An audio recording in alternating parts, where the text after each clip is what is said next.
प्रयागराज में महाकुंभ में आस्था का संगम देखने को मिल रहा है। वहीं प्रशासन ने भी वहां श्रद्धालुओं के लिए इंतजाम में कोई कोर कसर नहीं छोड़ रखी है।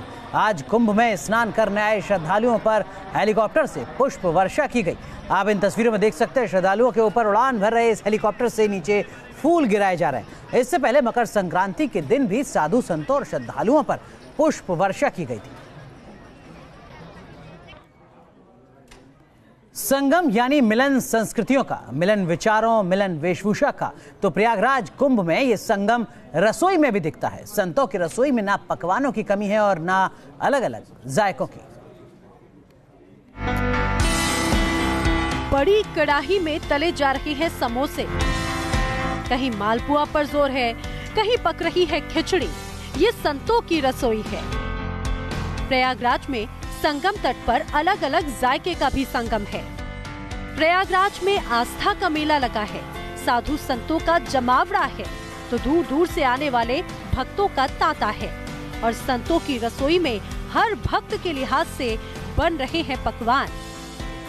कुंभ में आपको सब कुछ मिलेगा और वहीं पर आपको मिलेगा समोसे का भी स्वाद। यहाँ पर इस वक्त समोसे बन रहे हैं।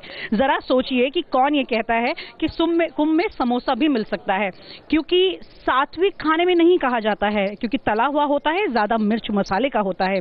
लेकिन संतों की इस रसोई में इस वक्त यहाँ पर समोसा भी मौजूद है। ये आम भक्तजनों के लिए, यात्रियों के लिए, सब जनता जितनी आएगी। हमारे हिमाद्री फाउंडेशन कलकत्ता वाले सेठ जी खड़े हैं सामने, इनका संकल्प है रोज आना 50,000 लोगों को भोजन प्रसाद कराने का संकल्प है। यहाँ आपको मालपुआ देखने को मिलेगा, यहाँ आपको जो है खिचड़ी देखने को मिलेगी, यहाँ बूंदी देखने को मिलेगी। देखिए, आप देखिए बूंदी बन रही है, जहाँ पर बूंदी देख रहे हैं वहाँ बूंदी भी बन रही है, वहाँ मट्ठी बन रही है, यहाँ समोसा बन रहा है, वहाँ मालपुआ बन रहा है, वहाँ चावल दाल बन रहा है। भोजन के संगम में हर पकवान 56 प्रकार के व्यंजन होने चाहिए।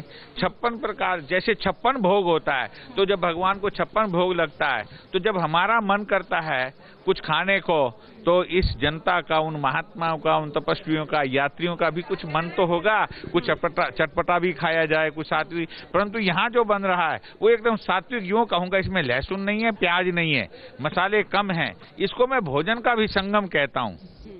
त्रिवेणी का संगम, वेशभूषाओं का संगम, भाषाओं का संगम, भोजन का संगम। संतों की रसोई में पकवान का रंग चाहे जैसा भी हो, सात्विकता बनाए रखने का पूरा ख्याल है। और ध्यान इस बात का भी रखा गया कि रसोई में हर भक्त की सेहत के हिसाब से उसे व्यंजन मिल सके। कुंभ में खिलाने वाले की तो बात हमने की है, लेकिन जो खाने के लिए आ रहे हैं, प्रसाद ग्रहण कर रहे हैं, उनसे बात करते हैं कि जो खास तौर से इतना सात्विक भोजन जो घर पर आपको नहीं मिलता है, कई बार अंदाजा भी नहीं होता कि लहसुन प्याज जो है अक्सर घर में खाने में इस्तेमाल होता है, लेकिन यहाँ नहीं मिलेगा।